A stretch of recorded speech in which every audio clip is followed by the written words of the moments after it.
So we estimate if you could save a cent every time you traded, and the differential in terms of exchange fees, it's about 1.4 billion a year across all the shares listed, right? So you add that up over 10 years, that's a proper number. So that ultimately impacts our pension funds, right? We're just not getting, it's just taking a little bit of friction out of our returns. And so, I would say 10 to 15 billion is probably cost over the last 10 years of not having a level playing field that allows for competition.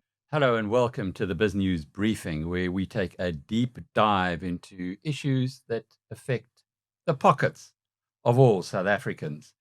Tonight, we're having a look at the Competition Commission's attack on the Johannesburg Stock Exchange. It was alleged that the JSE has monopolistic practices by its competitor, A2X, whose chief executive, Kevin Brady, spoke with us today. As you heard in that introduction, he reckons over the last 10 years, 14 billion rand has been squeezed out of the funds owned by retirees in South Africa and others by the JSE's monopolistic pricing, and that actually there could be other benefits as well. The Competition Commission, after a 3-year investigation, appears to believe that Brady has got more than a case. It's asked its upper house, if you like, the Competition Tribunal, to go at the JSE. There's a lot at stake here. The JSE could be fined as much as 300 million rand, on top of which it could lose something that would force it to retrench at least a number of the 400 to 500 staff members who occupy that building in Sandton. I asked Brady to just explain why A2X decided to approach the Competition Commission in its efforts to, as he puts it, level the playing field. Its regulation did change in 2012, but actually it wasn't. It was a step in the right direction, but it wasn't fully aligned with best international practice. So we always knew there'd be some challenges, but this particular action centers on the JSE and obviously exclusionary behavior. The JSE has a system called the Broker Dealer Accounting System, or BDA for short. It's a mandated system. So if you want to be a stockbroker in South Africa, obviously given the heritage of the JSE, you're a member of the JSE, they make you use the system. They don't say, oh, by the way, we need certain information and you can send fixed messages to us. They say you have to use our system. It's a mainframe, 30-plus-year-old system that is expensive for people. So what we're saying is the critical system, the JSE is using that to entrench their monopoly. They're forcing brokers to have it, but then they don't let the broker use it to try and get you the best price.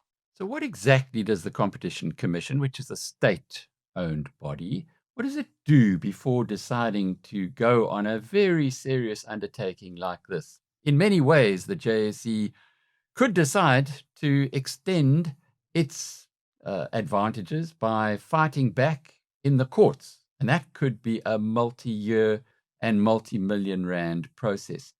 So surely if you're sitting at the Competition Commission, you've got to do your homework. So the way it works is you submit an objection. They come and do a preliminary investigation. They check if there's a case there. They felt that we had sufficient cause, and so they investigate much deeper. So the time period is 3 years, and yes, it seemed like a long time, but they actually did an industry-wide investigation. So not just A2X, they speak to the key brokers, they speak to vendors, and with all that information, they build up a picture, and they try to really understand, has there been exclusionary behavior? They were comfortable at the end of that period, confident they have a strong case. And so with that case, what happens, it goes to an internal committee that at the Competition Commission, they look at it and then they make a decision based on the reports given to them. Should we refer this to a tribunal? That was approved, and that's really what the news is that broke. And yes, we see it as a milestone. We are very pleased to have seen it being referred. we're pleased that the competition is comfortable, as I say, confident. We're confident. I mean, we see the behavior, and we hopefully this is kind of like a turning point for markets in South Africa to become more open and free and bring the benefits of competition. Well, it sounds pretty joyous, doesn't it? Bringing in the benefits of competition. But why should we matter? Why should we care? Does it really matter to us? Well, yes, it does. Because every retiree in South Africa and everybody who's saving for their retirement invests in companies who are listed on stock markets. So it's in the equity of companies, a slice of those companies. And at the moment, well, you're pretty much restricted to doing it through the JSE. Although A2X has been around for 8 years, it's only got about 8% of the total turnover, and it restricts its activities to the big players. In other circumstances around the world, a company like A2X should have 30%. And indeed, the costs of the additional fees that are charged by the JSE or that we pay for holding these shares in our savings is costing us in the long term a lot of money, as anybody who understands the value of compounding will understand. Well, would a level playing field, though, reduce those costs? So on average, our brokers pay between 40 and 50% less in terms of exchange fees than they would on the JSE. So it's quite material. And it's not, I mean, that's our value proposition. You know, we use the latest technology. We outsource our data center, the latest management techniques so that we can run our secondary platform, as I say, our exchange, literally with 15 people. And that gives us those efficiencies that we can pass off in price. But it's more than that, actually. It's about attracting new liquidity into South Africa and from onto the market, which is what we do.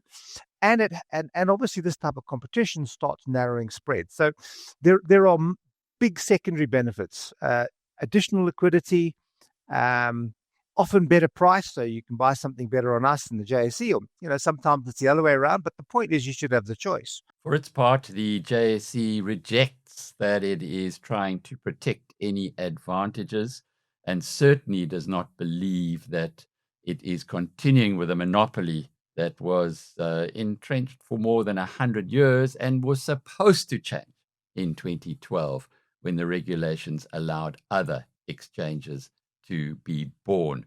Well, we'll find out about that in the time to come, but for the moment, it certainly appears to have its back against the wall.